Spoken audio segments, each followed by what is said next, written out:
Hi, we're the Great British Gamers, and today we'll be looking at Star Wars Battlefront 2, which is the first PS2 game we've looked at. Yeah, so anyway, moving on. Star Wars Battlefront, there has been two sequels to this. Star Wars Battlefront 2 and Renegade Squadron. That Renegade Squadron was on the PSP. But we're focusing on the first one. The one that started it all. Now, it's got great graphics, great music, great gameplay, and it really is an essential for the PlayStation 2. If you played Star Wars Battlefront 2, you notice about the Jedi functions, and there's a couple of other different add-ons. But this game cuts all of that out, and it's just pure fighting, which I think Star Wars Battlefront should be about, because it's sort of, you're in the role of the soldiers themselves, not all the Jedi games. Yeah, it's definitely one of the best Star Wars fighting games. In fact, one of the best Star Wars games, because it's just so fun to play. You can play it multiplayer or single player. Single player isn't like, you can have the campaign and conquest, and there's also instant action, which is where you can choose any map and just go on that and do the mission on that. So you can also choose what era it is, the Clone Wars or the Galactic Civil Wars. This loading scene is great, I think. I changed it with the second one, but it's not as good. Nice little. But I like it. Zoom in. Now, I'm not the greatest fan on this one. I personally prefer the second one than the first one. But Ross here thinks totally different, and I don't know. It's a mixed bag when it comes to Star Wars Battlefront. Some people prefer the first one because it's the one that started it all. It's just perfect. While the second one, I feel it improves on it, but some people feel the Jedi in it messed it up. So the game revolves pretty much around taking command posts and killing. You don't just have this one trooper. You can have many other troopers, like a trooper with a jetpack, all different ones, snipers. They give it a bit of variety and really make this game come alive.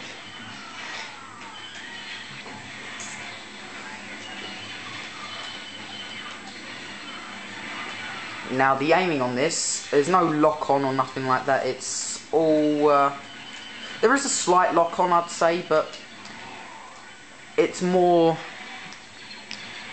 you got to have good aim, and you catch command posts by standing right by them, clearing out all the other enemies from it, and you capture that command post for staying there for a short period of time, and then that's yours, and you can respawn from that.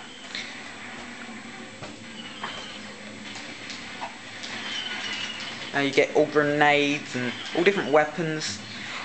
If you're a fan of first-person shooters, well, this would be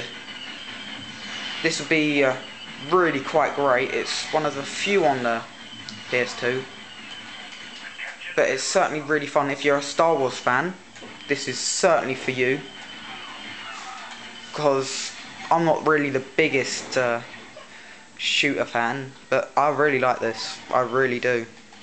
Because I like Star Wars, and you are in the battles, so it makes you feel part of the Star Wars saga.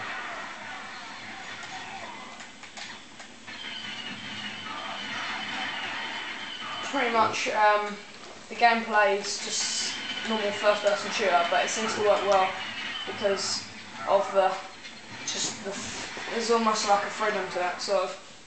You can go wherever you want in the maps. There's no objectives to the matches. Most of them are just kill everything. Also, this game has net play for the PS2. Not many games have it, and not many people use it, but net play is where you can play online. It's not the best, but a lot of people do find the network play enjoyable on the PS2, so this is one of those titles that support it, and from what I hear of it, it's very good. I play it a lot, fired it.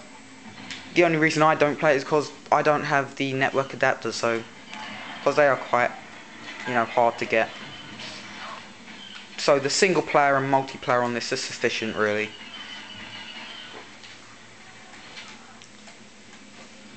Now, this is only one of the maps, but you can get loads really loads on this, and they removed some of them in the second one, which I think ruined it. yeah, there was some essential they did maps. took this away in the sequel, and I like this map. It's probably my favourite one in this game. As you can see now, I'm taking a command post. You've got that little thing on the side. Yeah, there. you take it to. Gradually fills up. You bring it down from the other base to bring it to neutral. Then you fill it up again with your team, which is green. Now look, there's Droidicas. They have shields, so you got to get through them first. Wait till it goes down and then.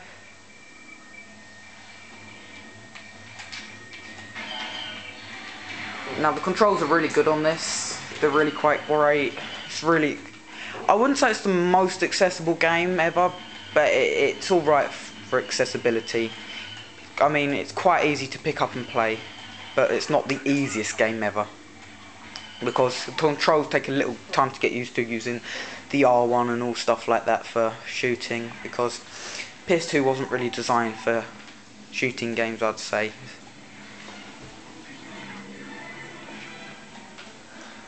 Also on this map, you can get in turrets, because there's also all these planes going around. You can shoot planes down, but that takes a bit of accuracy, and I'm not too good at them. So I'll leave them out.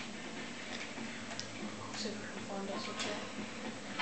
Yeah, the jets and stuff on this are quite hard to find. There, they do pop up sometimes, and I don't really like flying them.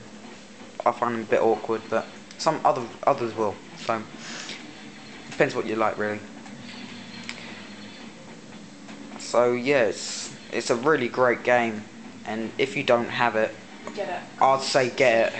I'd say get it. And if you have the sequel, get this one. This is the one that started it off.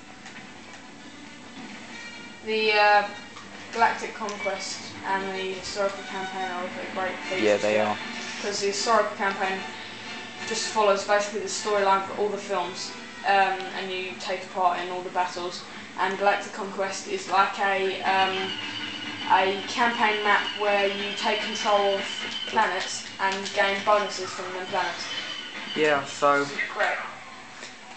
we could go on for hours because it's such a great game, but we got to finish somewhere. So to sum up, it's a really great game, and you really should get it if you don't have it. Probably quite cheap out now as well. Yeah, it's quite cheap now, so it's an amazing game. You got to get it, and see you next time. Yep, see you later.